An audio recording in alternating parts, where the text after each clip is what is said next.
The Carolina Hurricanes have made a number of free agent signings over their course of their history. We will look at the best of them all in this episode of Locked On Hurricanes. Your Locked On Hurricanes, your daily podcast on the Carolina Hurricanes. Part of the Locked On Podcast Network.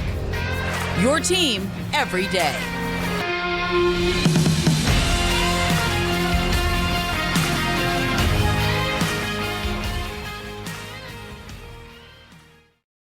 Hey there, Caniacs. I'm your host, Jared Ellis, and you're listening to Locked On Hurricanes on the Locked On Podcast Network, your team every day. And as always, thank you for making Locked On Hurricanes your first listen of this Thursday afternoon. And I am joined, as always, by my co-host, Andrew Schnittker. How are you doing on this Thursday afternoon, Andrew? I'm doing well. I was, putting together my list for this, and it was fun taking a little stroll down memory lane here. Yes, it was. And one thing that we both mentioned before we started recording was this was a bit harder than we initially expected it to be because so many of the names that we initially went to, they were names that the Hurricanes traded for or drafted rather than signing. We've mentioned in the past, prior to this stretch that the Hurricanes are on now of relevance, no one really wanted to come here. So it was hard to attract free agents and bring folks here. So there are a number of bad free agent signings or free agent signings that just kind of went by the wayside and just lost to the ether. Like we talked about with some of the draft picks. But the Hurricanes do have some good ones as well. I know with me, I personally tried to not have a huge recency bias in this because it could be easy to throw a lot of the guys, that the Hurricanes have signed in the past, 3-4 years in this list because that's when a lot of them, it's, a lot of the relevancy, is now, not, 10 years ago. But, I do have one more recent one on here. And that's the one I'm going to start with. And I'm going to say Justin Williams for his second stint with the Hurricanes. They obviously initially traded for him from Philly back in the early 2000s. But then, he re-signed in 2017 or 2018. I forget which year it was off the top of my head. I'm just going blank on that. But you bring in, him, or bring him back, I should say, and for this, young team that's on the come up, and he has a lot of veteran experience. He's won 3 Stanley Cups, a Conn Smythe. We talk about it with a lot with Rod Brind'amour. Folks, listen to him. They respect him. They know what he did in his career on the ice, and that was the same with Justin Williams. It's not just some guy there. The guy knows what he's talking about, and he really helped point the team in the right direction for them to get where they are now. For sure, he was a real key piece in captaining that team in 2018, 2019, and getting them to the conference final, and then obviously coming back midway through in the bubble season, to get them help get them to the playoffs. And then of course, obviously, we all remember in his first game back in that shootout against Vancouver, how he scored the game-winning goal in the shootout for that. So that was great. And he's a guy. He's going to be in the Hurricanes Hall of Fame. He's absolutely going to be up there on that banner alongside Rod Brind'amour, Ron Francis, Glenn Wesley, and Cam Ward. And yeah, he was really, really key in getting this team to where they are now and setting them up for success. Those young guys that needed that veteran there to kind of show them the way. He really, really did all he could in his second stint here. Yeah, I have Justin Williams on my list as well, so I'll go ahead and talk about him too. For everything that you just mentioned, he's one of the best. I think, he was actually a signing that was made by Ron Francis. He Hmm. was one of Ron Francis's last signings, signed going into that 17-18 season. Okay, that's right. The goal when they signed him to that 2-year, $4.5 million contract coming off his stint in Washington was to provide some scoring and some veteran leadership. And I mean, he did both of those Hmm. things because it's not like he was just here as a leader. He was a productive player. You Yep. look at, that first year, 16 goals, 51 points. The second one, 23 goals, 53 points. Scored a couple of big goals in that playoff run. And yeah, but I mean, you look at, once the Hurricanes quit with the silly nonsense they were doing the year before with the, Jordan Stahl and Justin Falk co-captaincy, and Rod Brind'amour took over and made Justin Williams captain. Rod Brind'amour's goal was to make this team relevant again, to build a winning culture. And I think Justin Williams was just the absolute perfect captain to get Hmm. that started, to be that conduit between the players and the coach. Even though we know Rod Brind'amour is a player's coach, he's an open door guy. It's not like anybody on the roster couldn't go to Rod Brind'amour, but you still want that guy to kind of be that liaison. And Hmm. for a guy in Justin Williams who knew Rod Brind'amour so well, it's kind of funny. They were line mates Hmm. on the Stanley Cup team and played a huge role together on the ice in getting that team to where it was. And then as a head coach captain duo, they obviously played a key role in getting the Hurricanes back to the playoffs, back to relevancy. The other thing about Justin Williams with, helping build the Hurricanes back to relevancy, back to, rebuilding the fan base, rebuilding the fan interest. Remember that year, the storm surge was his idea. Hmm. He was the one who kind of said, let's do something fun after these games to keep people in their seats, to keep people interested, to get people talking about the Hurricanes, which if you look back to whole, Don Cherry and the whole bunch of jerks thing, they certainly did at that. So, I mean, Yep. yeah, Justin Williams, for a guy who signed and was just here for a couple of years in the twilight of his career, I mean, the impact is immeasurable. No question. That's one of the best free agent signings the Hurricanes have ever made.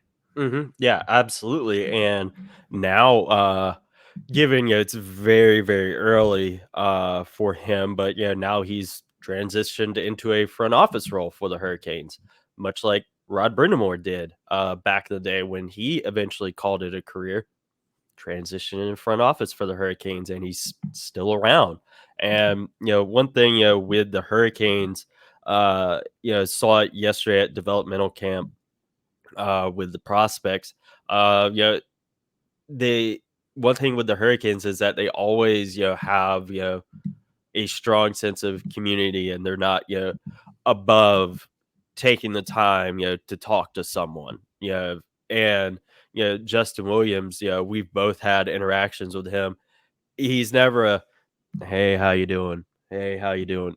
No, he's always been a guy that takes his time with folks, and I think that's also something that it's important too. When rebuilding the culture of creating a healthy one, and I remember at the stadium series, just walking on by, folks started to notice him. Didn't rush anyone at all, and always super friendly, and really instilling that mindset in these young guys that hey, without these folks out here, we don't have a job. Essentially, treat people the way you want to be treated. You wouldn't want to feel rushed if you ran into so and so, and you know, just that healthy mindset in the locker room. I think it was also something that he did really well as well. Yeah, and he, as a member of the media covering the team when Hmm. he was there too, he made you better in that regard as well. In that, you know, if you asked him just like a generic, like, oh, hey, talk about the power play tonight, he'd kind of roll his eyes and he'd give you an answer, but it'd be a generic answer. But if you really took the time to actually think of a good, thoughtful question for him, he would give you a good, thoughtful answer. So, it's a guy I always really enjoyed talking with. Yeah, he's a phenomenal guy off the ice, and he was like we said, really key in the Hurricanes rebuilding into what they are right now. And that is a team on the precipice of winning a Stanley Cup. Yeah, it sucks that he won't be out there hoisting it with them anymore. But without him, don't know if they're in this position. But we do have some other free agent signings to get to, and we will do that right after this quick break. Now, folks, taking care of yourself is extremely, extremely important. And our absolute favorite thing to help do that is, of course, AG1. AG1 is a foundational nutritional supplement that delivers comprehensive nutrition to support a whole body health because again, taking care of yourself is the most important thing you can do. AG1 replaces your multivitamin, probiotic, and more in one simple drinkable habit. You don't have to worry about a ton of different pills and supplements. It's just the one thing, folks. Science driven formula of vitamins, probiotics, and whole food source nutrients. So you're getting good stuff in there as well. AG1 is raising the standard for quality in supplement category. AG1 helps you build your health foundation first. Much like, we're talking about the Hurricanes and them rebuilding, Justin Williams helped set a very strong foundation for this franchise going forward. And AG1 can help you set a strong sound foundation for your health. So right now, folks, you can go get your comprehensive solution is what you need for your supplement routine. Then try AG1 and get a free 1-year supply of vitamin D and 5 free AG1 travel packs with your first purchase. Go to drinkag1.com/NHL network. That's drinkag1.com/NHL network. Check it out, folks. You won't regret it. Now, diving back into the Hurricanes' best free agent signings, we just talked about Justin Williams. And again, we're both going to have a lot of the same guys here. But next up for me, we're going back to the early days of the Hurricanes in Raleigh. This is kind of two guys in one because they were both coming here and coming back at the same time. And that is Arturas Irbe and Ron Francis as well. Ron Francis, he's a guy, needs no introduction. We all know the career he had. He was a first ballot Hall of Famer. It's not really until recently that his Hurricanes offensive records have started changing, and it's going to guys that we see on the roster nowadays. Those records stood for a very, very long time, but him coming back and really being a key part in the Hurricanes establishing themselves in North Carolina and getting them to that 2002 Stanley Cup final where they fell to the Detroit Red Wings. There's a reason his number is up in the rafters. I know some folks have don't necessarily have the best opinion of him due to some stuff that he did in the front office and how he wasn't necessarily the best GM and then some other stuff as well, but on the ice bringing him back was a very, very key piece for the Hurricanes getting to that 2002 Stanley Cup final. And Irbe as well. He had been around the league a lot, with stops with multiple teams, and he really provided the team some stability in those early years. There's a reason you talk to a lot of early Hurricanes fans when they first got here. They love Arturas Irbe. Like you talk to my dad, he loves him. And he was, like Francis, really provided the team with a lot of stability there in the net. Going back to that 2002 Stanley Cup final of being really, really good for the Hurricanes. And he also had an interesting kit setup for sure. Yeah, well, you look at the Ron Francis signing. I mean, this is a guy who obviously had been a legend with the franchise, with the Whalers, traded to the Penguins in one of the probably worst valued trades in NHL history, won a couple cups there. And then, late in his career, still a productive player, still a really good first line playmaking center, comes to the Hurricanes in just their second year since relocation, signs with them in 98. And I think that's, something that helped really legitimize the Hurricanes in their early days, bringing this legendary player back, having him choose to come and play for them in free agency. And then he ends up playing most of the rest of his career with them. Like you said, a key force in that 2002 run to the Stanley Cup final. That was kind of the true arrival of hockey in North Carolina, scored the overtime winning goal that really stunned the hockey world in game 1 of that Stanley Cup final against Detroit, because the Hurricanes were going against, this is when there was no salary cap. So this is the Hurricanes going against the Detroit team that has, gosh, I don't know, I think at least half a dozen Hall of Famers on that roster.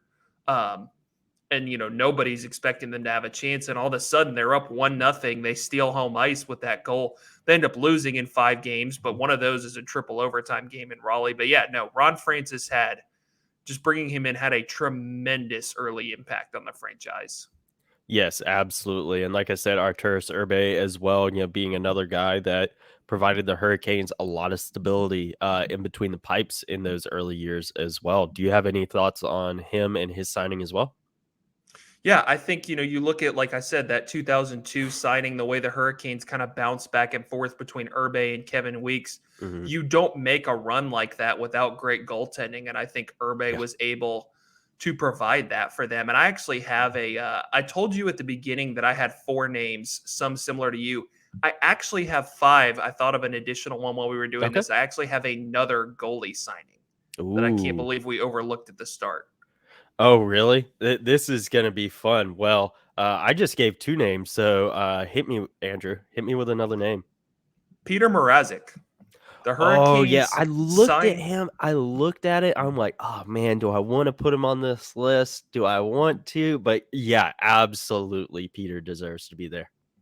Well, the Hurricanes signed Peter Mrazek to a 1-year, $1.5 million contract in the 2018 offseason. Don Waddell's first with the Hurricanes. And the goaltending position was really in a bad place at that time. I mean, for several years, it had been a large contributing factor into why the Hurricanes would have broken the playoff drought well before they did if they could have just gotten league average goaltending at some point.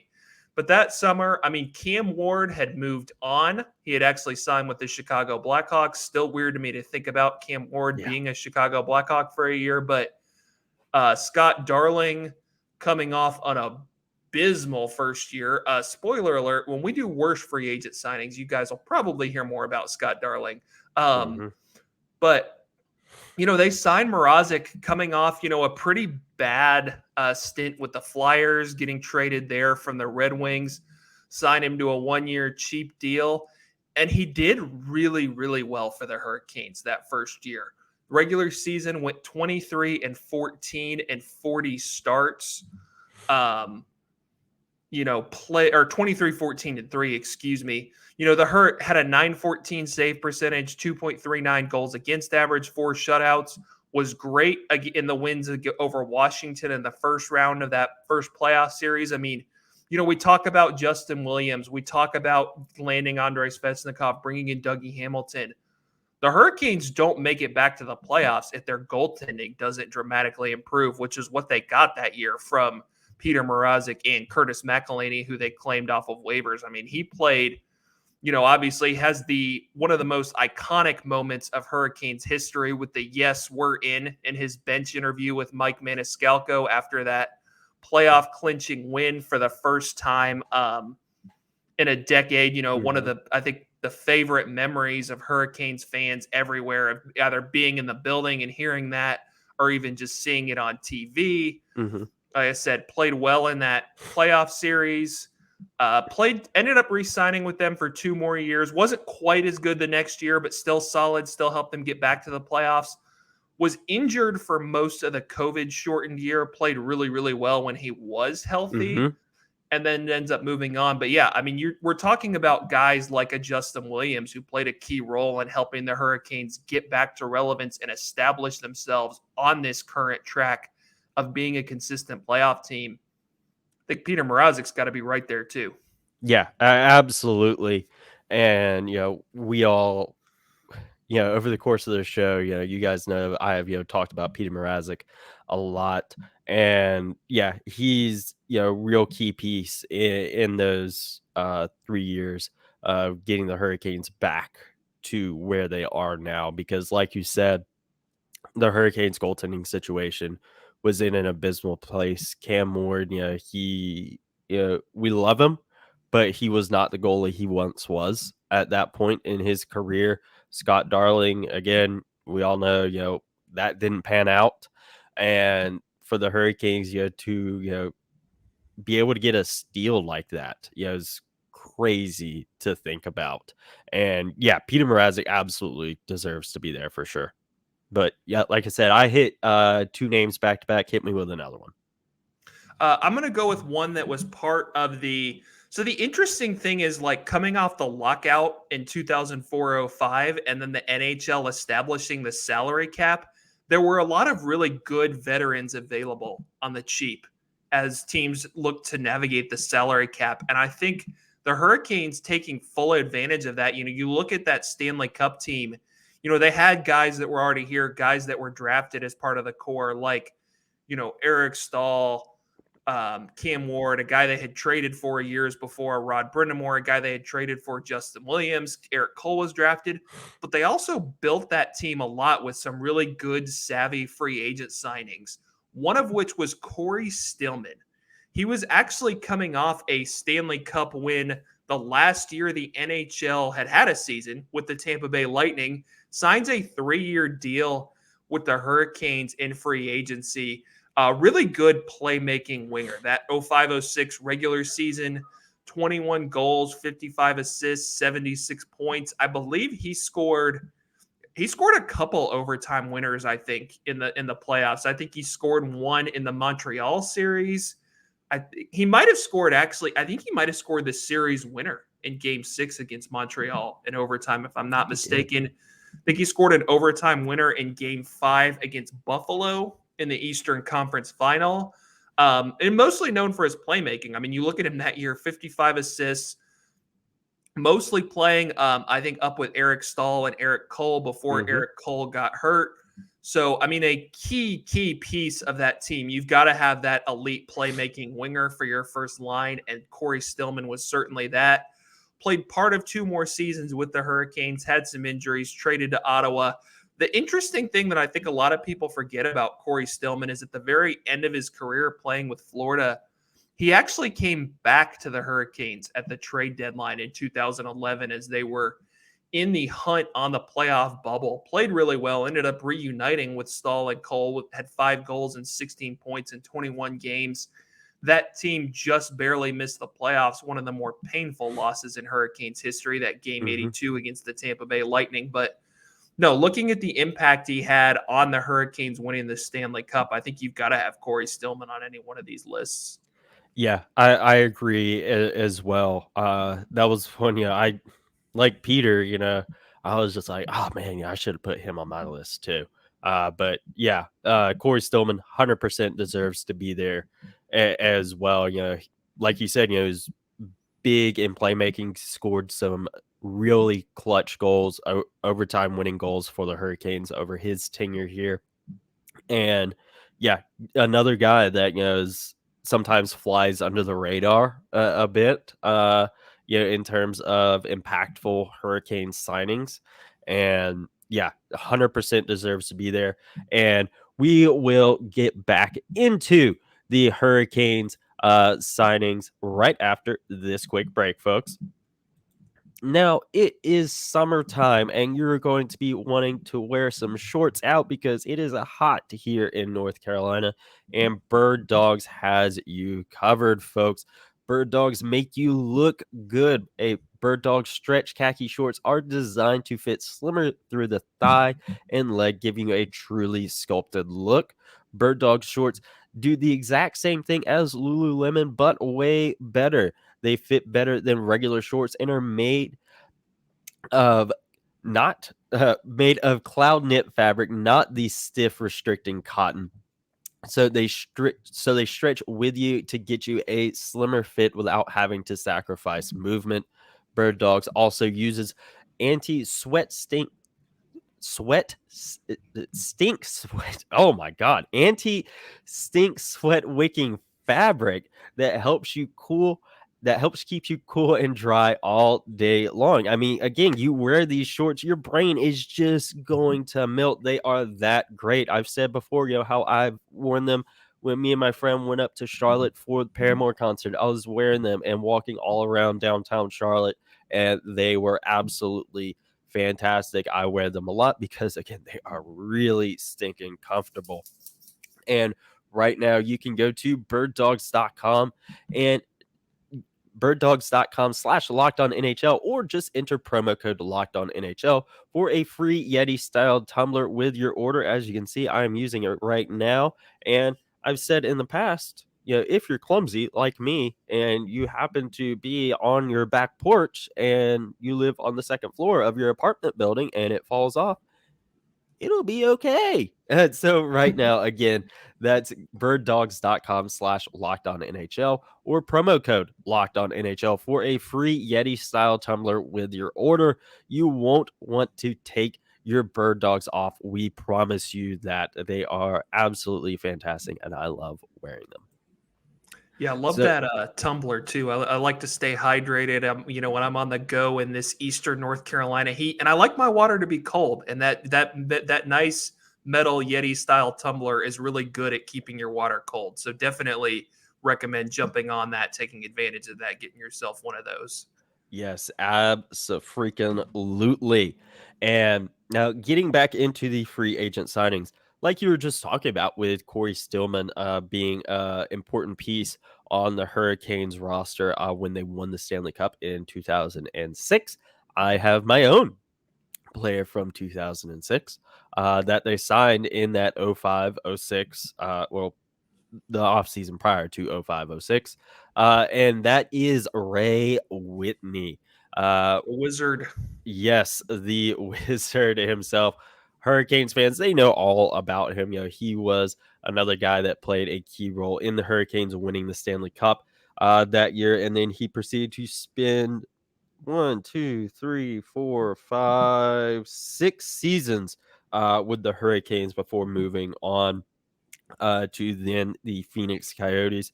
And like I said, key piece in the Hurricanes winning that Stanley Cup was also with them when they made the trip to the Eastern Conference Final in the 2009-2010 season. You have so many highlights of Ray Whitney.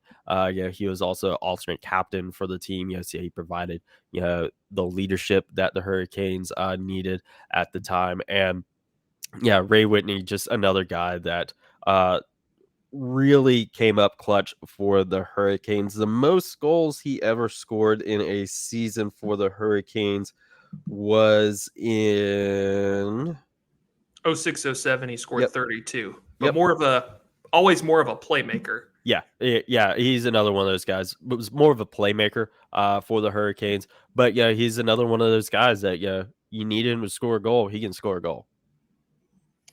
Yeah, I think it's probably between him and Teuvo Teravainen for the best playmaking winger that the Hurricanes have ever had. Honestly, you look at he made a great impact over his time here. You talked about the leadership. You talked about him on the Stanley Cup team. Scored some big goals in the 06 playoffs. Scored some big goals in the 09 playoffs.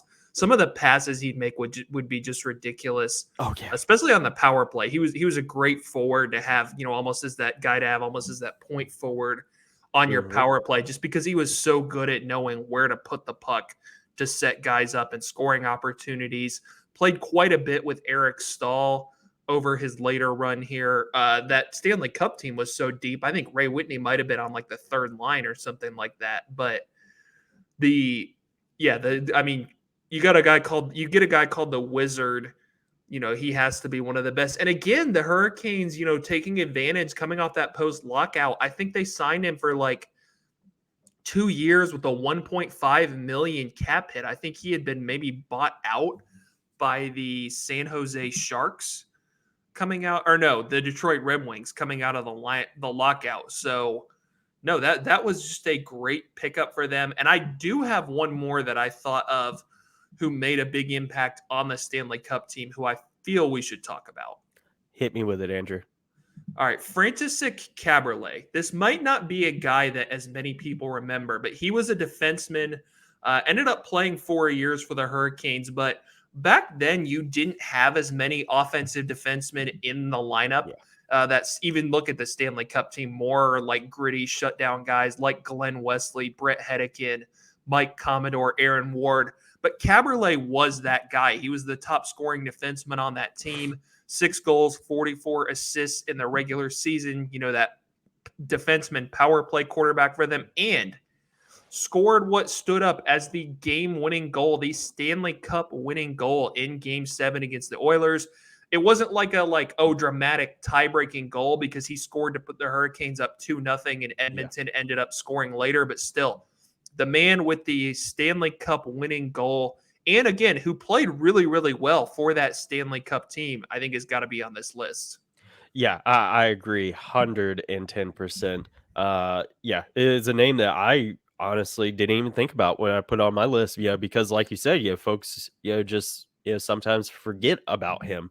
And he's, scored the Stanley Cup winning goal for the Hurricanes. You wouldn't think that would be the case. You think everyone remembers the Justin Williams empty netter. Yeah, I mean, that's the funny thing is both the non-empty net goals in that game from the Hurricanes were actually scored by defensemen who on point shots. I think the first one was Aaron Ward and the second one was Kaberle. So there you go. I mean, funny how that works. I think a lot of people would tell you Matt Cullen was the best player on the ice in that game. I think he assisted both of those non-empty net goals. But yeah, defenseman getting it done in that one. Yeah, absolutely getting it done for the Hurricanes. And, without, Stillman, Kaberle, Whitney, and heck, Justin Williams as well, even though, he was traded at that point in time to the Hurricanes rather than signing in free agency. But we've talked about him today. Hurricanes don't have a Stanley Cup more than likely, because those guys played such key roles on that team.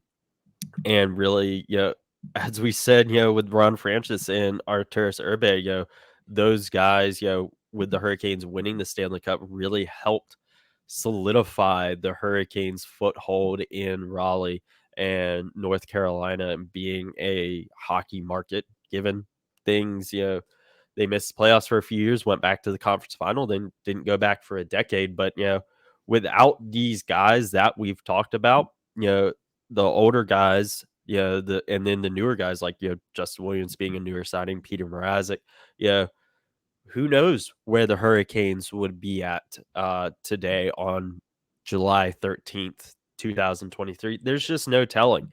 And all of these free agent signings were really key for the Hurricanes over the course of their history.